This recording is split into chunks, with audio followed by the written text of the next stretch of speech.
दोस्तों, अगर मैं आपसे कहूं कि आपके अंदर ही एक ऐसी ताकत है जो कई बीमारियों को ठीक कर सकती है, तो क्या आप मानेंगे? या फिर आप भी बाकी लोगों की तरह सोचते हैं कि इलाज सिर्फ दवाइयों में ही होता है? दोस्तों, सच्चाई ये है कि हमारा शरीर कोई साधारण चीज नहीं है। ये एक सेल्फ हीलिंग मशीन है। क्या कभी आपने सोचा है कि जब हमें चोट लगती है तो कुछ समय बाद घाव अपने आप भर जाता है? जब हम बीमार पड़ते हैं तो कभी कभी ऐसा भी होता है, बिना दवाई के भी आप कुछ समय बाद ठीक हो जाते हैं। लेकिन सवाल यह है कि अगर शरीर में इतनी ताकत है तो हम जल्दी ठीक क्यों नहीं हो पाते? दोस्तों, क्योंकि हीलिंग सिर्फ शरीर से नहीं बल्कि मन से शुरू होती है। जब आपका मन डर, तनाव और नेगेटिविटी से भरा होता है तो शरीर की हीलिंग पावर कमजोर पड़ जाती है। और जब मन शांत, पॉजिटिविटी और विश्वास से भरा होता है तो शरीर तेजी से ठीक होने लगता है। आप जो सोचते हैं वही आपके शरीर तक पहुंचता है। आइए इसे और विस्तार से समझते हैं। कैसे आपका मन नकारात्मक विचारों का संग्रह कर बीमारी को उत्पन्न करता है। हर इंसान के मन में कोई ना कोई चाहत होती है, कुछ पाने की, किसी को पाने की, या जीवन में कुछ करने या कुछ बनने की। एक इंसान के जीवन में कई सपने होते हैं, कई इच्छाएं होती है। लेकिन जब ये सपने, इच्छाएं पूरी नहीं हो पाती तो सिर्फ एक सपना नहीं टूटता, बल्कि मन के अंदर भावनाओं का तूफान उठता है। अब जानेंगे कौन कौन से नेगेटिव इमोशंस बॉडी में जमा होकर बीमारी बनाते हैं। जब हमारी उम्मीदें टूटती हैं तब मन में कई तरह की भावनाएं उत्पन्न होती हैं। कभी दुख, सैडनेस, गुस्सा, निराशा, डर। ये भावनाएं स्वाभाविक है, लेकिन असली समस्या तब होती है जब हम इन्हें दबा देते हैं। और बहुत बार ऐसा होता है कि हम अपनी भावनाएं किसी से शेयर नहीं कर पाते हैं। हम बाहर से नॉर्मल दिखते हैं, लेकिन अंदर ही अंदर टूट रहे होते हैं। धीरे धीरे ये दबे हुए इमोशंस मन में भारीपन पैदा करते हैं, लगातार स्ट्रेस बनाते हैं और ओवर थिंकिंग को जन्म देते हैं। अब समझेंगे शरीर पर इन नेगेटिव इमोशंस का प्रभाव कैसे पड़ता है।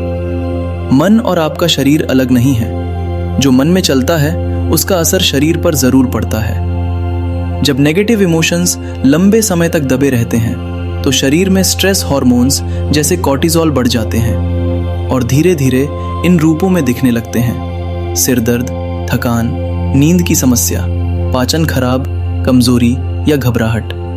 और लंबे समय तक ऐसा चलता रहे तो यही स्थिति आगे चलकर बीमारियों का रूप ले लेती है। दबे हुए इमोशंस शरीर को कमजोर कर देते हैं और बीमारी से लड़ने की क्षमता कम कर देते हैं। तो आइए अब जानेंगे कि कैसे हम अपने शरीर में नेगेटिव इमोशंस को स्टोर होने से रोकें और बीमारियों से बच सकें। 1.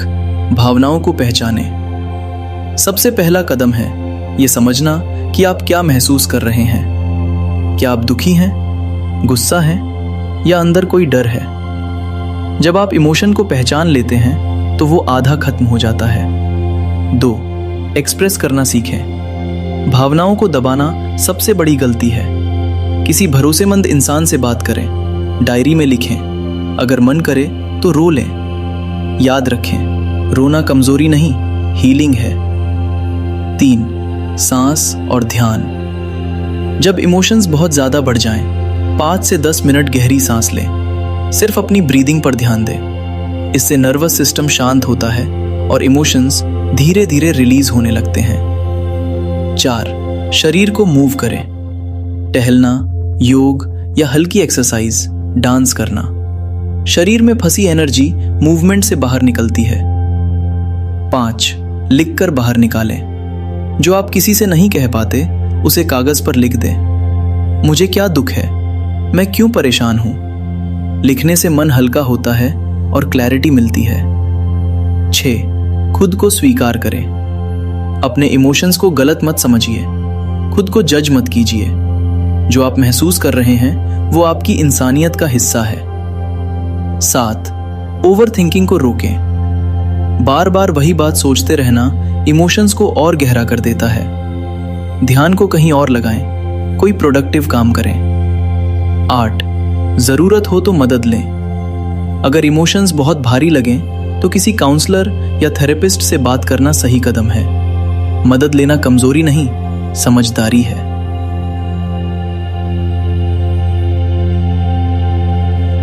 याद रखिए, इमोशंस को दबाने से वो खत्म नहीं होते, वो बस अंदर ही अंदर जमा होते रहते हैं। और एक दिन वही जमा हुआ दर्द हमारे मन और शरीर दोनों पे असर डालने लगता है। इसलिए खुद से भागिए मत। जो महसूस कर रहे हैं उसे समझिए, उसे स्वीकारिए और उसे सही तरीके से बाहर आने दीजिए। क्योंकि जब आप अपने इमोशंस को फ्लो होने देते हैं, तभी आपका मन हल्का होता है और शरीर भी स्वस्थ रहने लगता है। दोस्तों, हीलिंग तब शुरू होती है जब आप खुद से लड़ना छोड़कर खुद को समझना शुरू करते हैं। अगर ये बात आपके दिल तक पहुंची हो तो इस वीडियो को लाइक जरूर करें और कमेंट में लिखें आई चूज हीलिंग। ऐसी ही डीप और रियल बातें जानने के लिए चैनल को सब्सक्राइब करना ना भूलें। वीडियो के अंत तक बने रहने के लिए धन्यवाद।